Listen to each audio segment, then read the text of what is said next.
Dragon Ball Z was one of the very first anime shows that I ever watched in my life. I watched Dragon Ball Z before I even knew what anime was. I just thought it was just a cartoon. And I remember my earliest memory of Dragon Ball Z was when I want to say I was either 5 to 7 years old.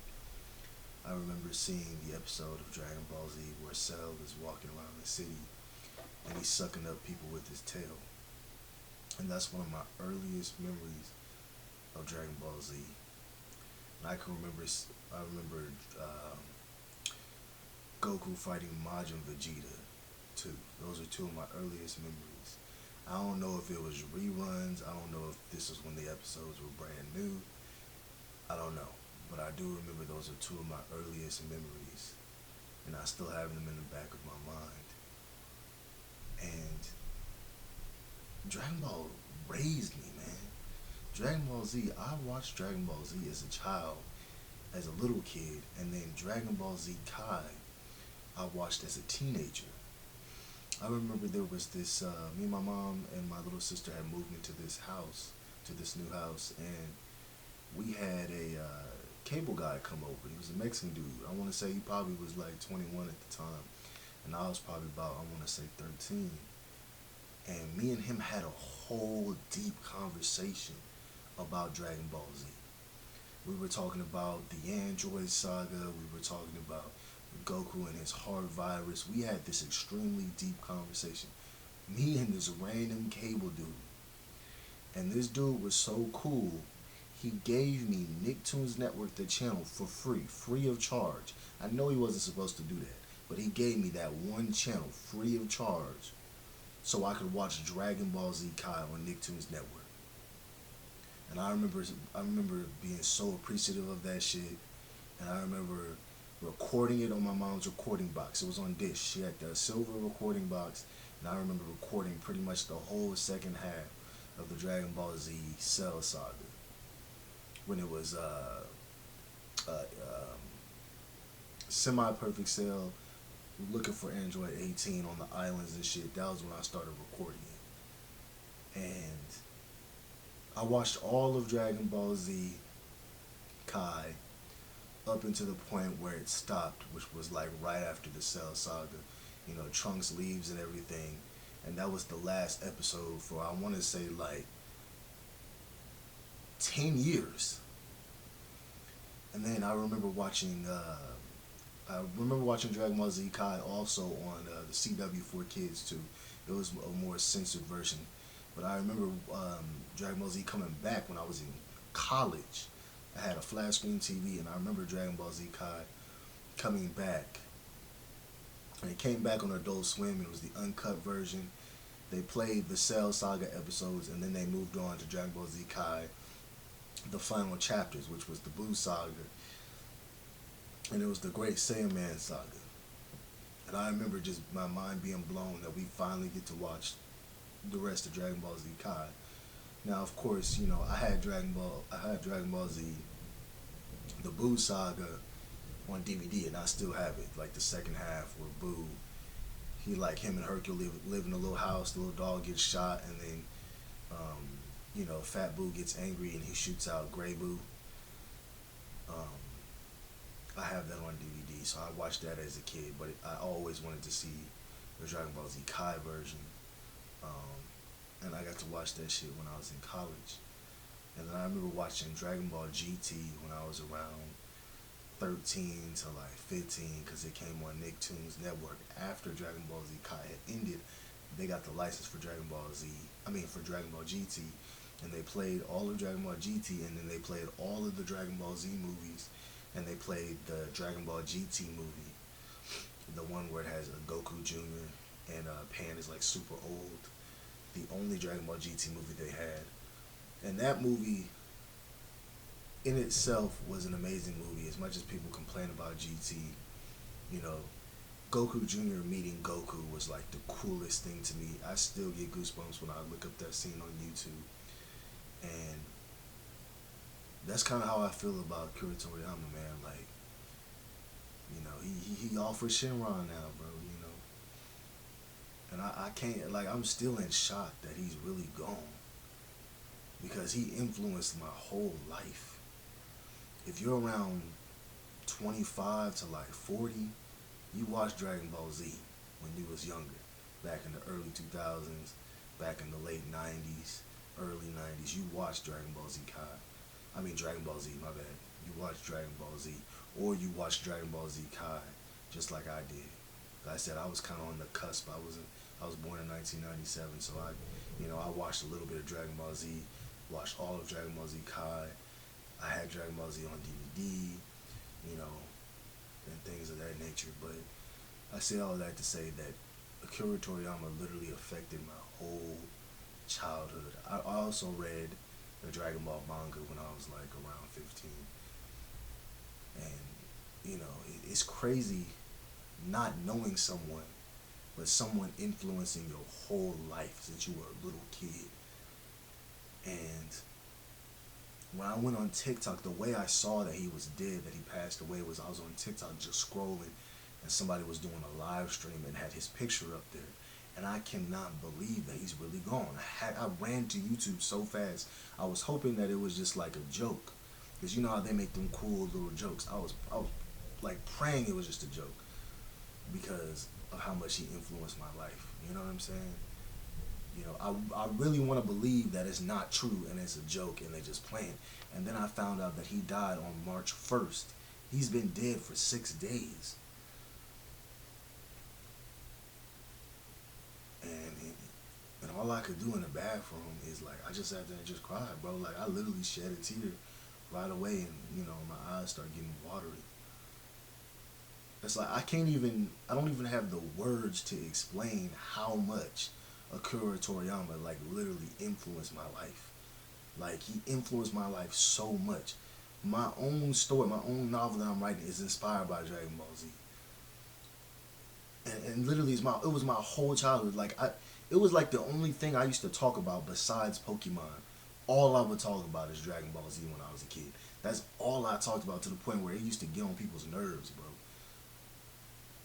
Like, I can't believe he really gone. Like I'm in shock, bro. Like, I did cry a little bit, but like, it ain't really hit me yet. You know what I'm saying? Like, when people that are important to you die, it don't hit you that hard right away. Cause I was crying a couple weeks ago because a family member of mine had died. A really close family friend had died, and it like, she had been dead for like a month, and it really hit me like super hard, and I broke down. And I feel like it's gonna be the same thing with Akira Toriyama, bro.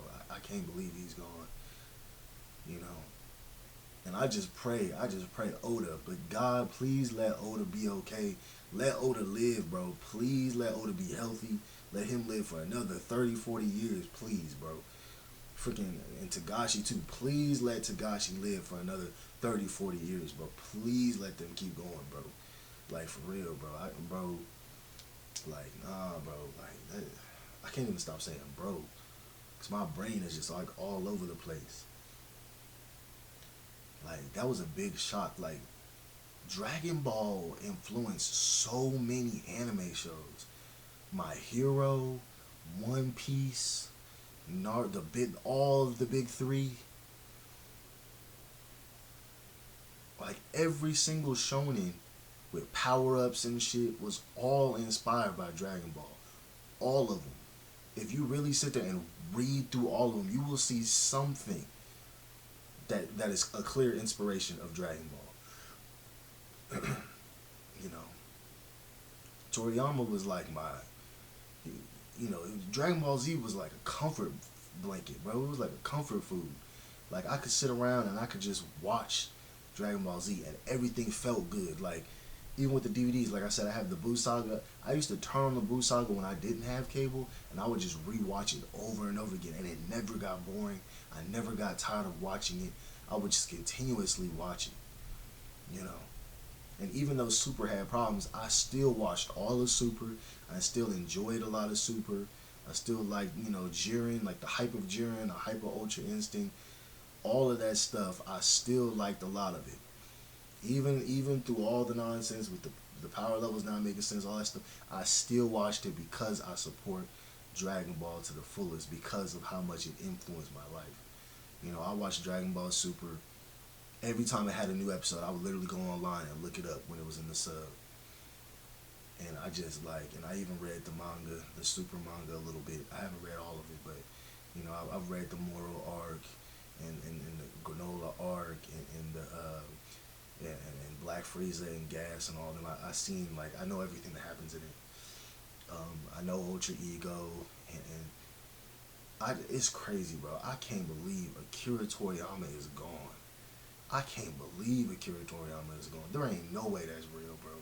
There's no way. Like, there's no way. And he's been gone for 6 days. Like, bro.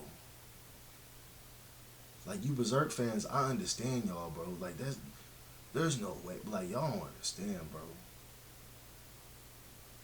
I never met this man. I knew him through his work. But his work made me feel some emotions I can't even explain to you guys.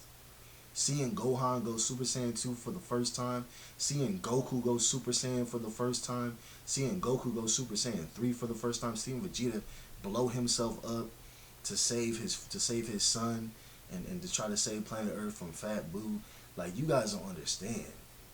Seeing the Dragon Ball GT Legacy movie, seeing Goku Jr. talk to Goku, even though Goku is like, by that time Goku's like 220 years old, it's probably older than that, and he's talking to him. Seeing the ending of GT, you know how much emotions I had seeing the last episode of GT? How much emotions I had seeing the Legacy GT movie, the emotions of seeing the end of Dragon Ball Z, that, like I said, I have on DVD. Like, it's like losing a close friend, bro. Like, it's like literally losing a close friend. A close friend that I never met. But I felt so many emotions just through their artwork. Like, it's crazy, man. Like I'm in shock, bro. And I know, like, a week from now, 2 weeks from now, like, that shit is gonna, I might even have I'm a very vivid dreamer. Like, I dream really freaking hard. I might end up having a dream about Toriyama tonight. Because my dreams be so vivid, so deep, so detailed, and so complex. I might end up having a dream about him and Goku or something tonight. I already know that's probably gonna happen, or like a week or two from now. And I'm gonna end up breaking down like probably like a week or two from now. You know, I can't believe Toriyama gone, bro. Like, that don't even sound real, bro. It's crazy because it's like, you think of these people as being like immortal, like they're never gonna die, you know what I'm saying, until it happens. And then it's like you don't even have, like, there's nothing you can say. And then I always hate the fact that I never get to meet the people that have inspired me in my life, you know what I'm saying? They die, I never got to shake their hand, I never got to be famous at the same time that they was famous, you know what I'm saying? Because I know eventually I'm gonna become famous. Like, it's inevitable. I just feel that shit, bro. Like, you know, I just had that in the back of my soul. I'm like, it's gonna happen. Something keeps telling me that. But this isn't about me. I'm sorry. This is about Akira Toriyama and how he doesn't even know that he influenced. I think, you know what? I think he knows. I think he knows he influenced so many people. And hopefully he knows how much we loved him. And that he was loved, and how much we loved Dragon Ball Z as a franchise. Regardless of any issues we talk about, you know, with GT, with Super, even with Z, I hope he knows that he was loved and that his franchise will live on way past his death. And that we will always support Dragon Ball as Dragon Ball fans. And we will always love him for creating the product that he made, for creating the art and the material that he created that has influenced so many people over the years. You know what I mean? His work has inspired thousands of people. You know what I mean? People I've met who watched Dragon Ball Z who said that their novels that they wrote is inspired by Dragon Ball Z. I've met multiple. And even the mangas, all the new shonen mangas that came out, all inspired by Dragon Ball Z. All of them. I remember I used to have little homies that used to have the Dragon Ball Z GameCube games, like Dragon Ball Budokai Tenkaichi, all that stuff. Like, I can't believe this, bro. Like, that's crazy, bro. And it just lets you know that life is precious, and it lets you know that we getting old out here, bro. I'm almost 30 years old. That shit's crazy to me, bro. That's crazy. It's crazy. You don't think about that when you're a child either, bro. But life goes by so fast. And the older you get, the older everybody else who's older than you get. So, and any time can be your time. Your time can be up so fast, you don't even know it. You gotta live life to the fullest. But I don't want to make this video too long, but, I hope Toriyama knows that we love him. I love you, Toriyama. And I always will love Dragon Ball. I mean, I shoot. Just the other day, I was literally watching the Gohan versus Cell Beam struggle, bro. I still watch Dragon Ball. To this day, I go on YouTube and watch clips of it all the freaking time. That's how much it's influenced my childhood. You know. I just wish this shit wasn't true, bro.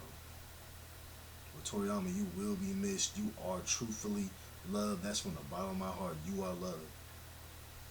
And Dragon Ball, all of Dragon Ball as a franchise will always be loved. It is what it is. I love you, Toriyama. Rest in peace. And blessings to you and your family.